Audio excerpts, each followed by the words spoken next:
Para pemirsa yang dimuliakan Allah Subhanahu wa taala, hidup ini adalah sebuah madrasah. Hidup ini adalah sebuah perjuangan. Dan hidup ini juga adalah ujian. Selalulah kita sadar bahwa langkah demi langkah, hari demi hari, perjuangan yang kita tempuh ini ada rekaman Allah yang senantiasa memotret, merekam diri kita sendiri. Potret Tuhan, rekaman Tuhan tidak akan pernah palsu. Semua nanti akan kita pertanggungjawabkan apapun yang kita lakukan di muka bumi ini. Ya, kepura-puraan hidup, hipokrit, kemunafikan hidup di situ. Allah lebih tahu. Jangan kita bisa menganggap bahwa kita bisa menipu Tuhan. No. Wa ma yalfidhu min qawlin illa ladaihi raqibun atid. Belum sampai terungkap satu perbuatan, suatu statement, malaikat sudah tahu. Jangankan Allah, malaikat Allah pun juga sudah tahu. Sebelum sampai terungkap apa yang kita akan katakan, malaikat raqib dan atid itu sudah tahu. Apalagi Allah, ya kan? Nah, jadi gak mungkin kita bisa palsu di sini. Nanti pada saatnya kalau kita pada masyar diperiksa, mulut boleh mengelak, tetapi kaki mengatakan, enggak kok, aku yang berjalan ke tempat itu. Kaki pun juga memberikan pembenaran, aku yang pegang, aku yang tanda tangan. Telinga, aku yang dipakai untuk mendengar. Mata, aku yang dipakai untuk melihat. Semua berteriak-teriak di situ tuh. Kamar, aku ranjang dipakai untuk itu. Aku dinding yang jadi saksi. Aku bisa merekam apa yang dilakukan itu. Semua tidak bisa ada pengingkaran. Mungkin kalau hukum dunia itu nggak ada saksi yang bisa dipertanggungjawabkan, nggak saksi yang meyakinkan dewan hakim, maka hakim itu nanti akan memvonis bebas. Tapi di pada masyar pengadilan besar itu yang jadi saksi siapa? Kafa bi nafsikal yawma 'alaika hasiba. Boleh jadi darah yang mengalir dalam tubuh kalian itu, itulah nanti yang akan tinta penulisnya, tinta yang mencatat seluruh kebaikan-kebaikan yang kita lakukan di masa hidup kita.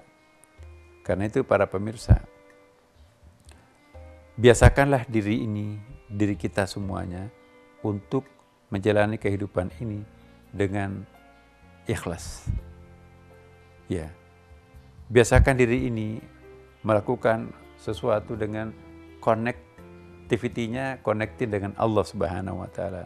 Biasakan setiap keputusan-keputusan yang kita ambil ini terhubung dengan Allah Subhanahu wa taala. Jadi silah konektivitas kita dengan Allah Subhanahu wa taala yang dalam bahasa agamanya itu sering disebutkan dengan niat, innamal a'malu binniyati, ya. Nah, kalau kita melakukan segala sesuatu itu dengan niat yang luhur, tidak usah tunggu pahala, tidak usah tunggu apapun dari Allah. Allah secara otomatis kok akan berikan itu. Ya. Lakukanlah sesuatu itu lillahi ta'ala. Urusan pahalanya, efeknya, dampaknya nanti itu serahkan kepadanya. Gak mungkin Tuhan akan menzalimi hambanya dengan cara tidak memberikan balasan kebaikan yang dilakukan. Yang terjadi pada diri kita sendiri, Allah Maha Pemaaf terhadap dosa-dosa yang kita lakukan, dan Allah tidak pernah menghapus kebaikan yang pernah kita lakukan. Itulah kebaikan Allah. Merencanakan sebuah kejahatan itu tidak dihitung sebagai suatu kejahatan. Tapi merencanakan sebuah amal kebajikan itu langsung diukur oleh Allah itu sebagai suatu perbuatan kebaikan. Langsung ada surat amalnya itu.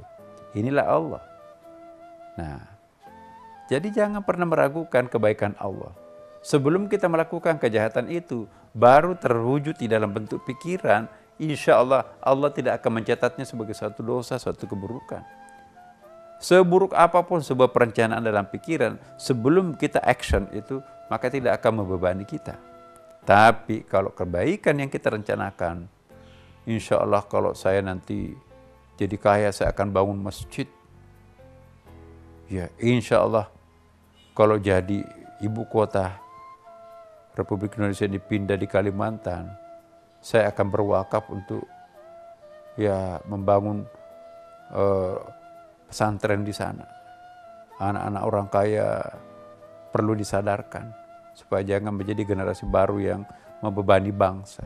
Niatnya luhur, walaupun belum tapi itu sudah dicatat sebagai sebuah amal kebajikan.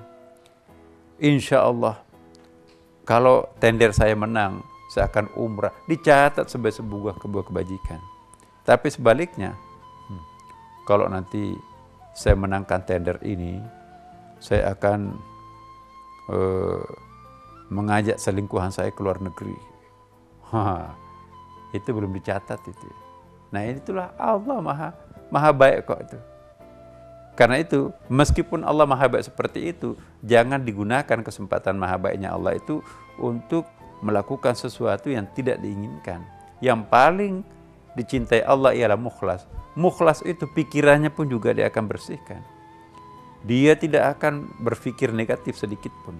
Karena kalau orang langganan pikirannya itu sesuatu pikiran kotor, ya itu memang nggak dicatat sebagai sebuah keburukan, tapi nggak mungkin pikiran kotor itu bisa dipakai untuk khusyuk dalam sholat. Bagaimana kita bisa khusyuk dalam sholat kalau belepotan pikiran kotornya? Bagaimana kita bisa ikhlas dalam memberikan kebaktian kepada orang lain, kepada orang tua, kalau itu berseliweran niat-niat jahat di dalam batin kita?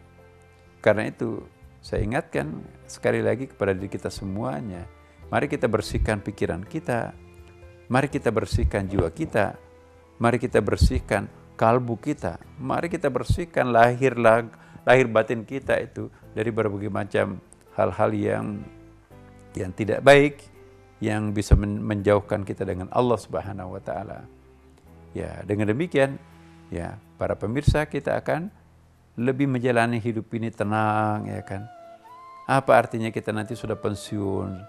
Pensiun itu artinya sudah purna bakti, kita sudah mengabdikan seluruh energi hebat kita di masa lampau, tapi kita nggak bisa menikmati masa pensiun kita. Kenapa? Karena negatif savingnya itu banyak sekali, tabungan dosanya terlalu banyak, ada beban rasa bersalahnya banyak kepada sesama manusia, ada beban rasa berdosanya banyak kepada Allah Subhanahu wa taala.